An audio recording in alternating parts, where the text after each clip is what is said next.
Salam, hörmətli izləyicilər. Bugün studiyamızın qonağı Bozlar Yurdu Universitetinin Tələbə Həmkarlar Komitəsinin sədri Həsən Qurbanlıdır.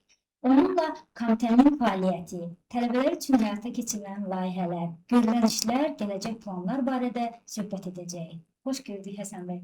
Salam Fərdana xanım, bütün bizi izləyən hər kəsi, OTV izləyicilərini və Bozlar Yurdu Universiteti rəhbərliyini səmimi qəlbdən salamlayır, günlərinin uğurlu keçməsini arzulayıram. Çox sağ olun. Tələbə Həmkarlar İttifaqı Komitəsinin əsas missiyası, strateji məqsədləri və fəaliyyət istiqamətləri barədə fikirlərinizi bilmək istəyərdim. Tələbə Həmkarlar İttifaqı Komitəsi ümumiyyətlə unikal bir təşkilatdır. Niyə? Çünki Tələbə Həmkarlar İttifaqı Komitəsi Azərbaycan Respublikasında, yəni vahid dövlətçiliyimizin missiyasında unikal təşkilatdır ki, və tək və yeganə bir platformadır ki, tələbələrin hüququnu qoruyan, onlara söz azadlığı verən tək və yeganə təşkilatdır. Və ikinci özəl cəhəti də ondan ibarətdir ki, sərhədi yoxdur. Yəni istənilən bir mövzuda, istənilən bir akademik yaxud sosial bir mövzuda layihələr və yaxud da ki, missiyalar həyata keçirə bilər. Komitə universitetə yeni qəbul olunan mövcud tələbələrin universitet həyatında inteqrasiyası, sosiallaşma, şəxsi inkişafı üçün hansı imkan və layihələri həyata keçirir? Gözəl sualdır. Ümumiyyətlə komitəmiz tələbələrlə işlədiyinə görə bu bizim üçün həssas bir mövzudur. Niyə? Çünki komitə tələbələrin hüquqlarını və söz azadlıqlarını qoruyan və onları sığortalayan bir təşkilat olduğuna görə biz tələbələrlə bir addım daha öndə və daha həssas işləməyə çalışırıq. Psixoloji cəhətdən, sosial yaxud ictimai cəhətdən, həmçinin akademik mövzuda biz tələbələrlə yaxından iştirak edirik. Tələbələrin sosiallaşmasında İstər o dördü kolleci, istər o dördü universitet tələbələrini fərq qoymadan hər iki istiqamətdə bir bayraq altında, bir ad altında fəaliyyət göstəririk. Ümumiyyətlə, universitet qəbul olan tələbələr universitetin ixtisas seçimi prosesi başa çatdıqda bizim Bozlar Yurdu Universiteti Həmkarlar İttifaqı könüllüləri tərəfindən, xüsusi seçilmiş könüllülər tərəfindən tələbələrin sosial şəbəkələrdən və müxtəlif platformalardan universitet qəbul prosesləri daha da asanlaşdırılır və onların vahid ixtisas yaxud fakültə qruplarına əlavə edilir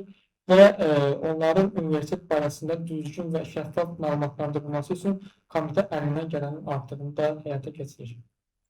Bəs komitənin fəaliyyətinə cəlb olunması, onların motivasiyasının artırılması və davamlı fəallığının təmin edilməsi istiqamətində hansı yanaşma və strategiyalar istifadə edirsiniz?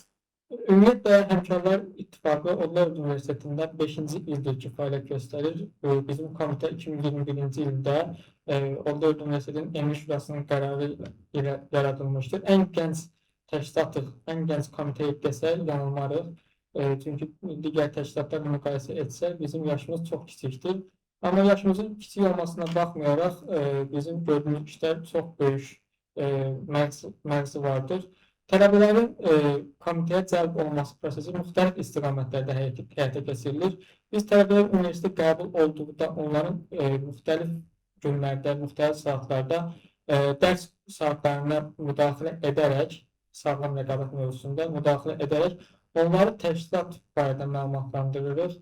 Təbii ki, tək Həmkarlar İttifaqı yox, digər təşkilatlar da bu missiyanı eyni şəkildə həyata icra edir, həyata keçirir.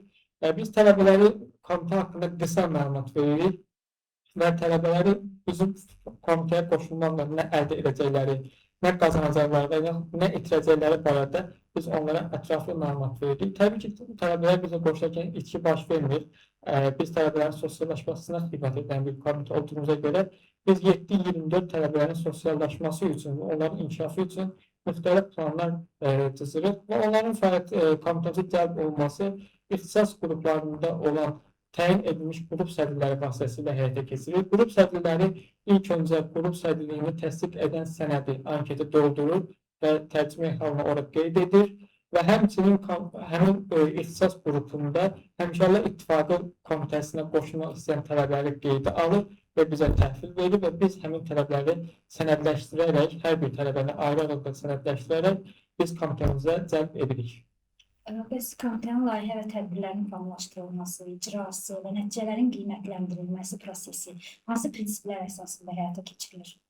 Biz əslində tədbir və layihələrin həyata keçirilməsini 2024-2025-ci tədris ili prosesində daha da şəffaflaşdırmaq və daha da sağlam bir mühitdə formalaşdırılması üçün bir neçə qərarlar qəbul etdik. Bunun ilk qərar qəbulu bundan ibarətdir ki, Həmkarlar İttifaqı nəzdində strateji planlama və analitika departamenti yaradılmışdır ki, bu TİQ nəzdində fəaliyyət göstərən klublar, departamentlər və fakültələrlə işə cəlb olunur və onlar layihələr və tədbirləri bir ay öncədən tədbirlər planı hazırlanır və klublar, departamentlər və ümumiyyətlə aidiyyatlı şöbələr həmin planlama üzrə həyata keçirilən və onların qarşısına qoyulan tələblər əsasında tədbir və layihələr həyata keçirilir və ay sonunda da keyfiyyət faizi çıxarılır ki, təqdim olunan fəaliyyət planını hansı şöbə neçə faiz icra edib. Təbii ki, fəaliyyəti yüksək olan tələbləri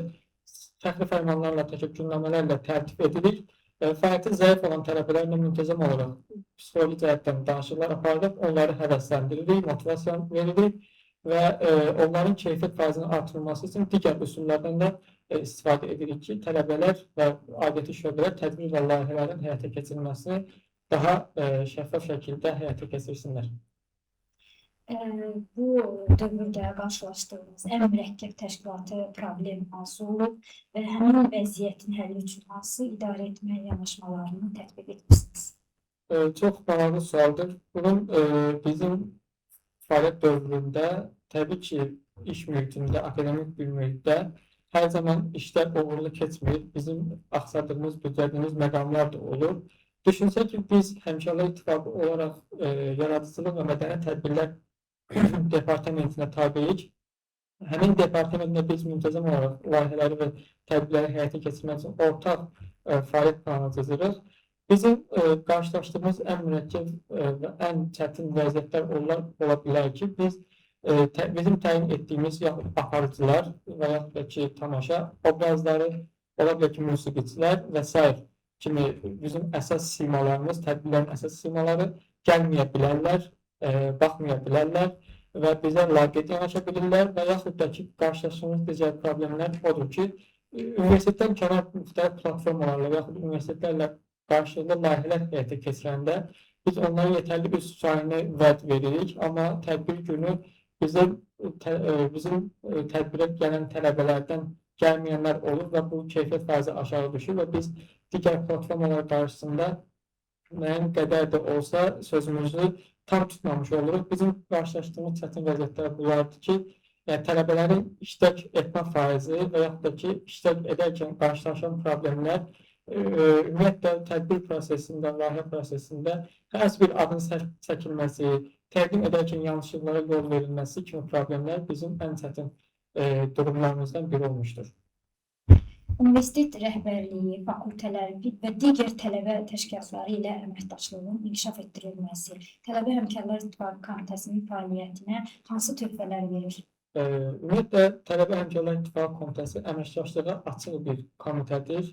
Biz düşünsək, 2021-ci ildən 2026-cı ilə qədərki dövrü ən həssas dövrlər 2024-cü ildən başladı və hal-hazırda iki dövrü əhatə edir.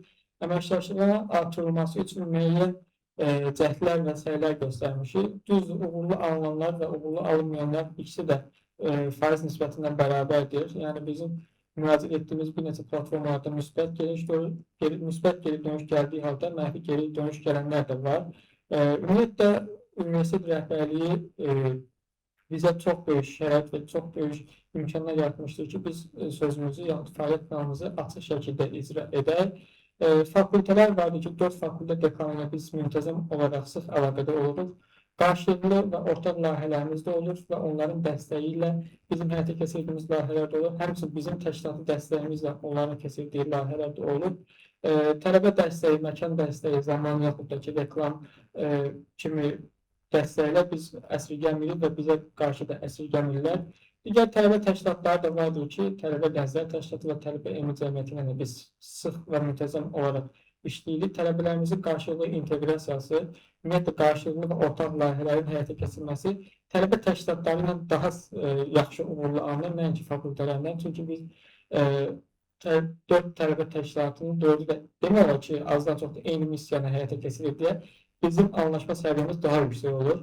Fakültələrlə də dediyimiz kimi biz çəkinmədən və yaxud qorxmadan mübariz şəkildə biz onlarla qarşılıqlı layihələr həyata keçiririk.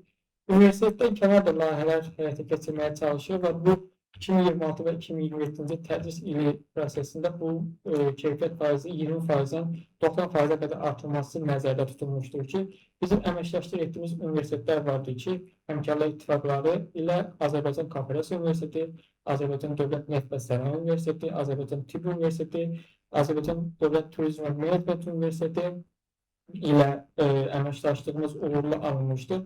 Qarşıdakı dövrlərdə də Bakı Ali Neft Məktəbi, Bakı Slavyan Universiteti, Bakı Biznes Universiteti kimi böyük və nəhəng universitetlərlə əməkdaşlıq etməyi planlaşdırır və bu istiqamətdə addımlarımız davam edir. Həmçinin digər qeyri-hökumət təşkilatları ilə də və tələbələrin könüllü fəaliyyətini təşkil edən platformalarında əməkdaşlığımızı davam etdiririk və əməkdaşlıq etdiyimiz bir neçə platformalar var. Bunun da keyfiyyət faizinin 3 dəfə və 4 dəfəyə qədər artırmağı planlaşdırırıq. Komitədə həyata keçirməyi planlaşdırdığımız əsas layihələr və universitet tələbələrinə, xüsusilə gələcək TİFİQ üzvlərinə nə mesaj vermək istəyirsiniz? Biz tələbələrimizin ümumiyyətlə bir vizyonumuz var, bir şüarımız var ki, ruhda qüvvə, gözdə hədəf, yəni bizim missiyamız və bizim çağırışımız budur. Yəni bizim tələbələrlə həssas yanaşmağımız bizi 1-0 önə atır. Çünki biz tələbələrin tam olaraq səmimi bir münasibət qururuq. Tələbələrin komitəyə sağlam və yaxud da ki, yalan olmadan, çünki yalan üzərində qurulan bir platforma heç vaxt inkişaf etməz. Bizim inkişaf etmemizin ən böyük səbəbindən biri odur ki, sağlam və düzgün rəqabət aparırıq. Tələbələri komitəmizə qoşulandan sonra onların hər birinə müntəzəm söz azadlığı veririk və bizdə bizim komitədə vəzifə artımı, tələbələrin vəzifələrinin aktivliklərinin dəyərləndirilməsi daha tez və daha real baş verir. Çünki biz aktiv olan tələbələrimizə hər ayın sonunda fərq etməz semestr hansı olur, yaxud kurs fərq etməz. Birinci kursdan 4-cü kursa qədər, birinci yaxud ikinci semestr fərq etməz. Hər ay imtahan sessiyaları da buna daxildir. Aktivlik göstərən Həmkarlar İttifaqının könüllülük və yaxud da ki, ictimai fəaliyyətində nümunəvi, mədəni və sosial ictimai layihələrdə uğurla iştirak edən və bizim üçün daha çox töhfə verən tələbələrə ay sonunda Həmkarlar İttifaqının daxili təşəkkürnaməsi ilə tərtib edirik və biz həmin tələbələri fəxri tələbə adlandırır və idarə heyətinin üzvü olaraq qəbul edirik və onların vəzifə artımına biz daha çox kömək oluruq ki, Həmkarlar İttifaqının komitəsində struktur bölmələrdə yaranan boşluqlara biz həmin tələbələri anında cəlb edirik və həmin tələbələr bizə vəzifə sahibi olur. Bizim hal-hazırda komitəmizdə fəaliyyət göstərən 600+ tələbə və yaxud da ki, bizim komitənin seçəcək olan gələcək tələbələr mesajımız ondan ibarətdir ki, biz tələbələr üçün çalışırıq, biz tələbə komitəsiyik və bizim işimiz və bizim məqsədimiz tələbələrin uğurlu inkişafı və Azərbaycan Respublikasına uğurlu bir fərq kimi yetişmələridir. Gələcək ixtisas seçimində Odda Universitetini seçən tələbəyə də biz öncədən bir mesaj vermək istəyərdik ki, bizi seçməklə 1-0 öndə olmuş olursunuz. Səbəblərini də biz bu buraxılışın əvvəlində səbəb qeyd etdik. Bizi seçməklə, Həmkarlar İttifaqını seçməklə tələbələr daha çox rəhbər funksiyasına inkişaf etməsi daha real görsənir və daha tez baş verir. Aktiv olan tələbəyə biz sayın etibarən neçə olursa olsun dəyərləndiririk və onları müxtəlif mükafatlarla tərtib edirik. Və onlar universitet həyatına, yaxud da ki, universitetdən kənar bir müəssisələrdə işləməsi üçün daha çox dəstək göstərir və CV-lərinin keyfiyyətli və daha çox olması üçün şərait yaradırıq. Çox sağ olun Həsən bəy, dəyərli vaxtınızı bizə ayırdığınız və suallarımızı cavablandırdığınız üçün. Çox sağ olun Pərvanə xanım. İlk öncə bu şəraiti yaratdığına görə universitetimizin rektoru cənab Əhməd müəllim Vəliyev və və sonra sizə spiker olaraq təşəkkür edirəm və ümid edirəm ki, bu müsahibə tələbələrimiz üçün, həmçinin universitet ictimaiyyəti üçün, ictimai fəaliyyəti üçün uğurlu alınacaq və növbəti buraxılışlarda da görüşərik. İnşallah. Əziz izləyicilər, əlavə suallarınız yaranarsa şərh bölməsində bizə yazar və bizimlə əlaqə saxlaya bilərsiniz. Sağ olun, növbəti görüşlərə qədər.